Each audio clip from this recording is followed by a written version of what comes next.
Welcome to Girl Choose Yourself, where we're trading self-doubt for self-trust and settling for soaring. I'm Eimear, your host, and together we're building the confidence to create lives so deliciously bold that they scare us a little, but in the best possible way. Because life's too precious to stay cozy in our comfort zones. It's time to choose ourselves for lives that are fabulous and soulfully fulfilling. So let's go. Hi, I'm your host, Eimear. This week, we're talking about quite a delicate topic, and that is the topic of quitting. Yes, giving up on things. The thing we've been conditioned to fear, avoid, shame ourselves over, especially as women, giving up, such a weakness, so shameful. Must try harder. Because we've been told and sold that grit is good and perseverance is noble and quitting is like a failure, right? All these messages, willpower, keep going, never give up. But what if the science is saying something different? There's a brand new article this week in The New Scientist that really breaks down what psychologists are now referring to as productive quitting. And honestly, it's quite liberating. It's healing even. It's the antidote to a lot of the bro culture and the burnout culture. And I think for women, particularly midlife women, women who are reinventing, stepping into a new chapter, this is really gold. This is really, really helpful. So let's have a look at it.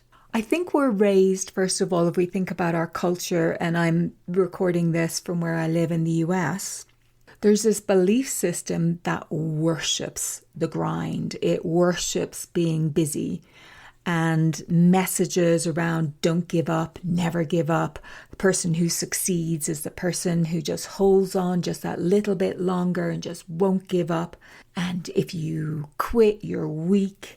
And just grit at all costs, basically.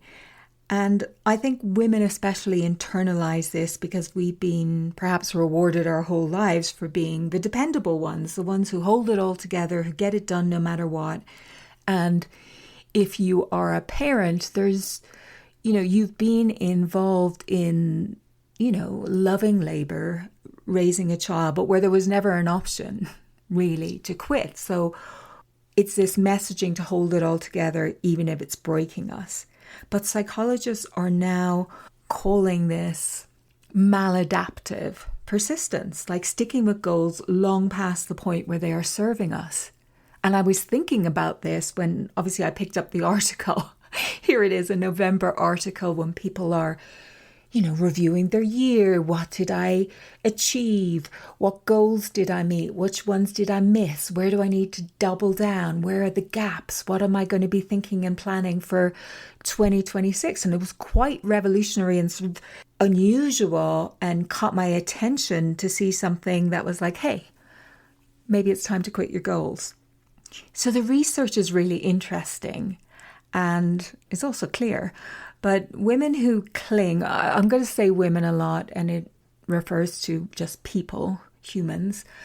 But women who cling to outdated goals experience more stress, more anxiety, and more health issues than women who know when to stop.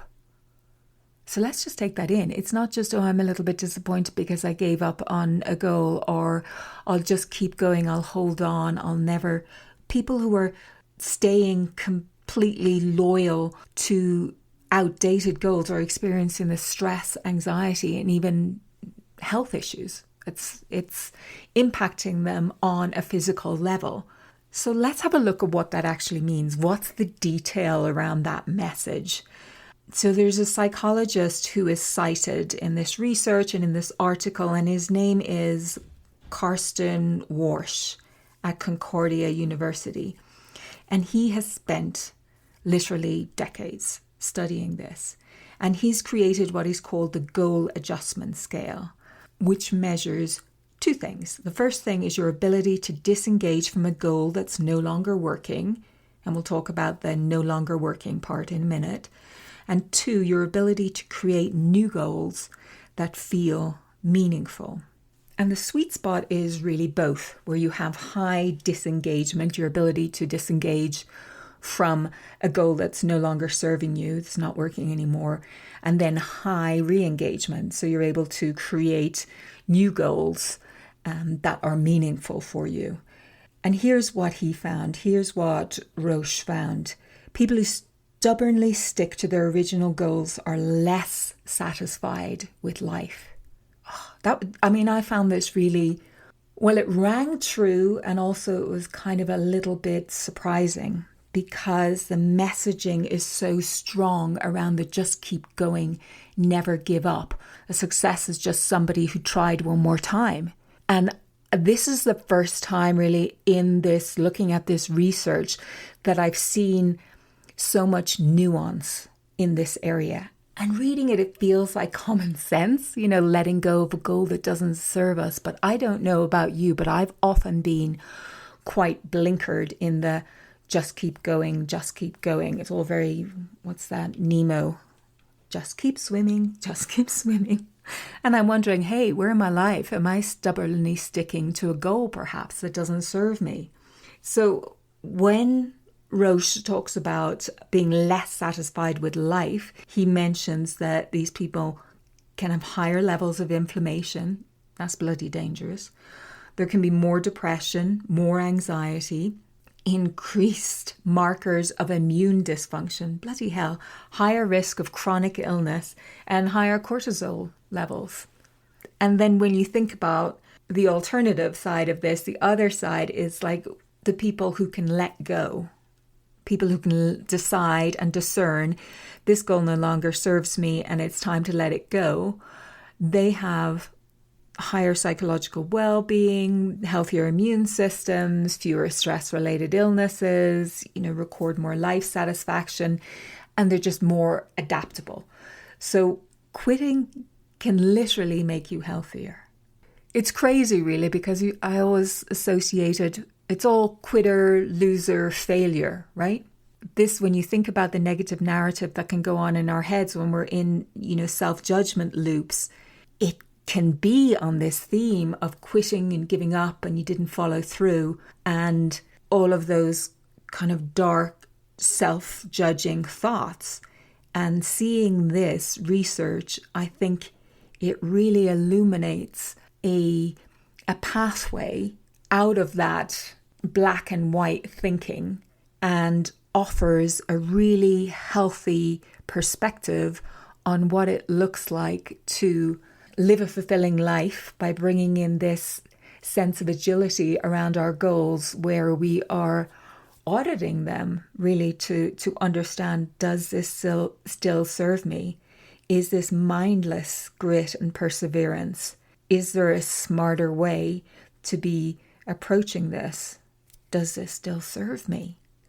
So let's look at why it's so hard to quit beyond what I've shared already. And the article really nails this beautifully, but I want to bring it home, particularly when we're thinking about women and women in midlife. And one of the things that strikes me is that often we are, we're raised to be nice, we're conditioned to please and finish what you started, be easy, don't disappoint, don't be a problem.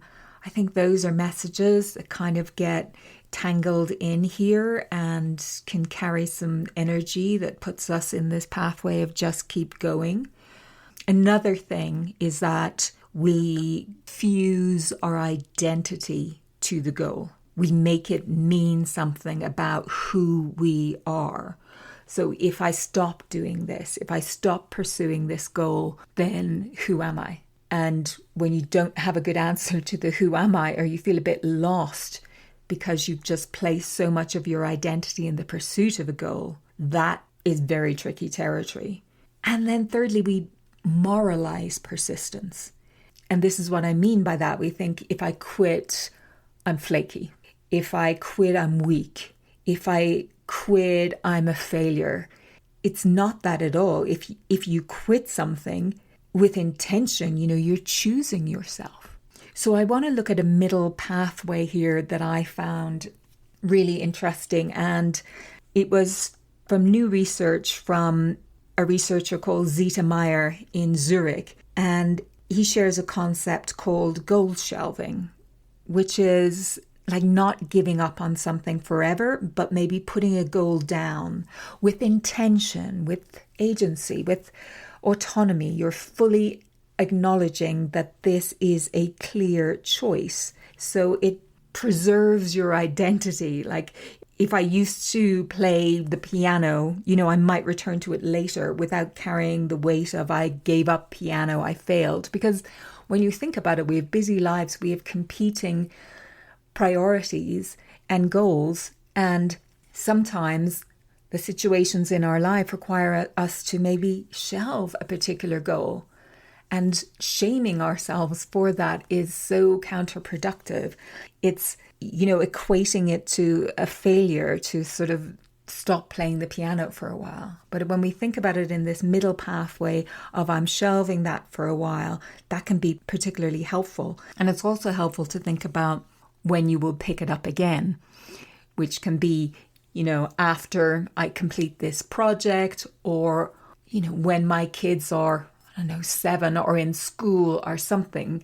So attaching an if then to this practice of goal shelving when things get pressured a little bit and you have to give priority to one thing and set aside something else temporarily, that can be very helpful. So this can sound like, this isn't right now, or this isn't aligned with this chapter of my life, or I'll revisit this goal when the season is right. So it's not quitting, it's shame. It's bringing a lot of intention into the decision-making process. It's quitting in power. So my favorite phrase in the article when we're looking at this psychology of productive quitting was, that productive quitting is intentional.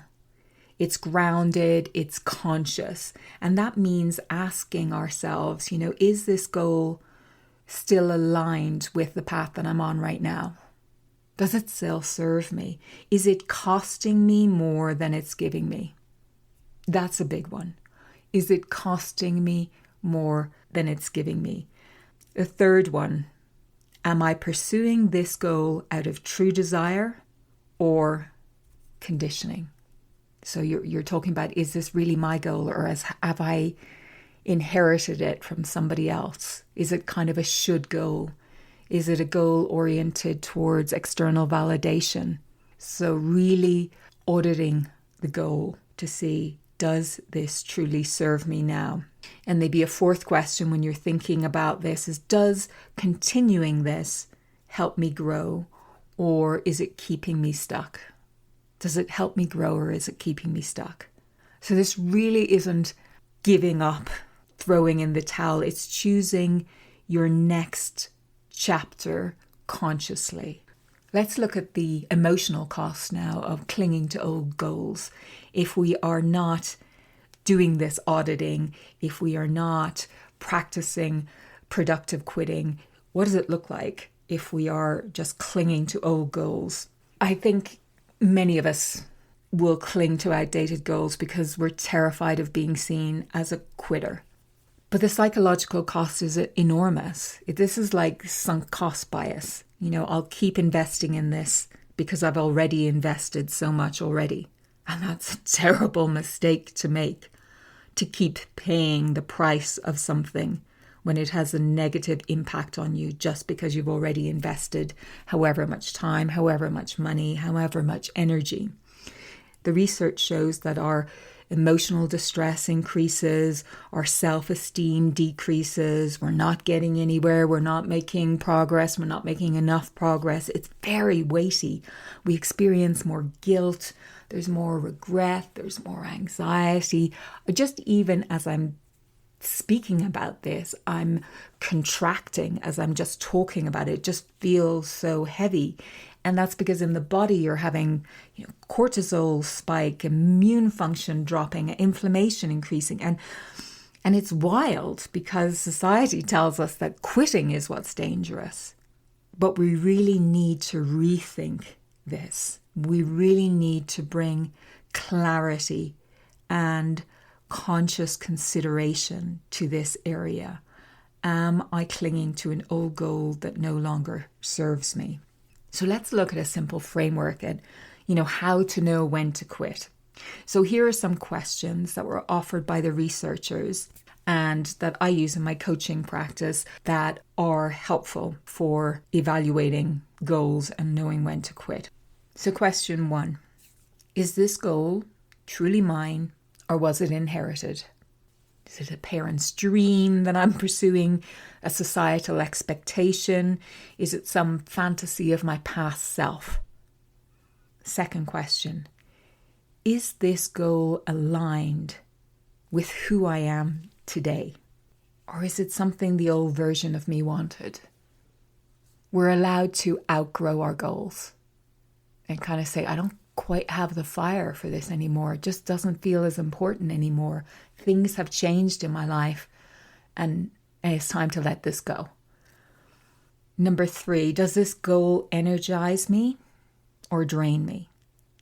So think about, a flow state. Do I get into a flow state? Am I energized, excited? Like pursuing a goal will be hard, but is there still that energetic momentum behind it of its worthwhileness, of the excitement that you have thinking about accomplishing it, and that there being true value in that for you? And does that energy fill you up or does it deplete you? And you'll feel it physiologically as you pose that question to yourself, and just be brutally honest to yourself. And I think the next question will help you even more. Question 4, if no one judged me for quitting, would I walk away? And sometimes I like to say, if nobody would know that I'd quit, would I walk away? Either version of that. So this is the real truth teller. This is the question that reveals if it's really for us or if it's a performance type of goal. If it's got that energy of should in it, would it feel relief to let it go? And here, just another question, question 5, again, helping to clarify this. Am I holding on? Am I holding on to this goal out of pride, out of fear, or identity? And those are not valid reasons to suffer. So then if we decide, after following that framework, asking those questions, really feeling in to the truth there, how do we quit the right way? How do we quit productively? So the first thing is to acknowledge your identity shift. I'm no longer a woman who wants this. I'm no longer a woman who is walking that path or for whom that is important. Being true to who you are now, acknowledging that shift. 2, release the heaviness of the guilt that you associated with it. You didn't fail, you evolved. Reframe that. Language is incredibly important. And the way we choose to describe our choices and our experiences impact the way that we experience them. So choose language wisely. You're evolving. You're releasing and evolving. And 3, tell yourself the true story. The goal was right for a past version of me, but it's no longer right for me. It's not right for who I am now and the path that I am walking on now. And so I release it. Number 4, re-engage with a meaningful new goal. This is referring back to that earlier research by psychologist Karsten Roche at Concordia University when he's talking about your ability to create new goals that feel meaningful. So re-engage with a meaningful new goal. It's not that you want to be releasing a goal or releasing 1 or 2 goals because they no longer represent who you are right now and the path that you're on, but re-engage with a meaningful new goal. That's a really crucial step. We need forward momentum. We need to be in service of meaning in our lives. And number 5, create closure. I think ritual is really helpful here. Maybe write a letter to yourself that acknowledges that you are ending the pursuit of this goal because it no longer serves and aligns with you. Maybe you want to add in that you will now pursue this new meaningful goal, say goodbye to it. Have some formalized ending of the relationship with that goal, because some goals we can be been pursuing and investing a lot of time, energy in over a long period of time, and just saying, oh yeah, I'm not doing that any longer and I'm moving on, doesn't honor the expenditure of energy adequately sometimes. And when you infuse a little bit of ritual into closure, it really helps you to let go of the goal, the past goal, the goal that no longer serves you, with grace. And 6, check in with your values. Knowing what matters most to you and why. That really helps you feel anchored and feel that you are in alignment with that life compass, that you are in service of what matters most to you. Your goals always want to reflect your values. And so when you can remember your values, your goals are just ways of expressing those values. And it is normal for goals to need to change and to shift. But our values generally remain pretty constant. So checking in on your values is very helpful, because that really is your anchor, not the goal. So I'm just picking up The New Scientist to read what the actual front page of The New Scientist says. And it's give up on your goals, why endless grit can harm your health, and how to know when to quit.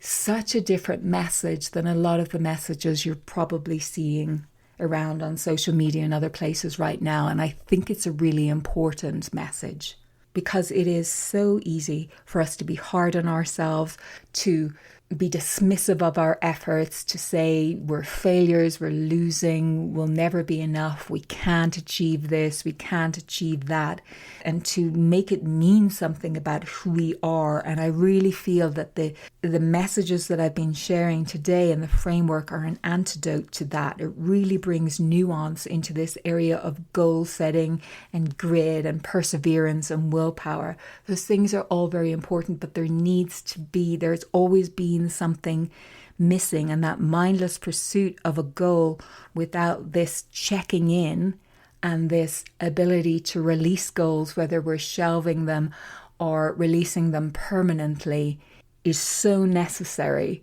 if we are going to live lives that are really fulfilling, and they aren't about beating ourselves into submission in service of a goal because we feel that it will mean something externally, but at our own core, it doesn't light us up anymore. It doesn't, the path that we're walking, it's not that some days it's hard, it's that every day or most days it just feels like, shit, this is crap. Like, this is just so hard. I'm not enjoying this. I'm not enjoying my life because I am letting this goal that I am clinging to dictate the way I'm experiencing my life.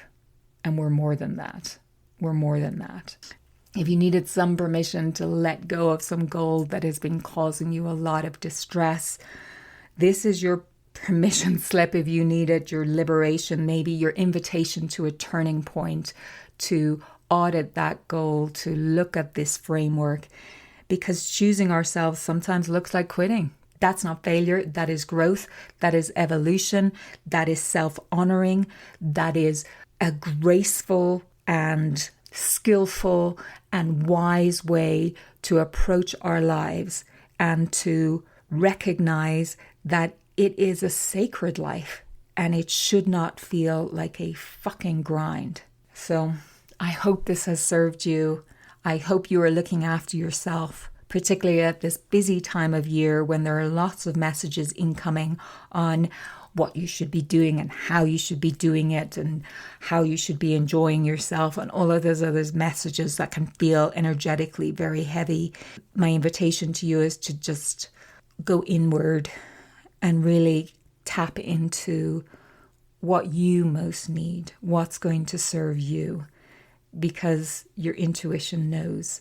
And we need to make more and more of an effort to turn off the messages from the outside world that are so loud and go inward and nurture ourselves and listen to that ancient wisdom that is always there.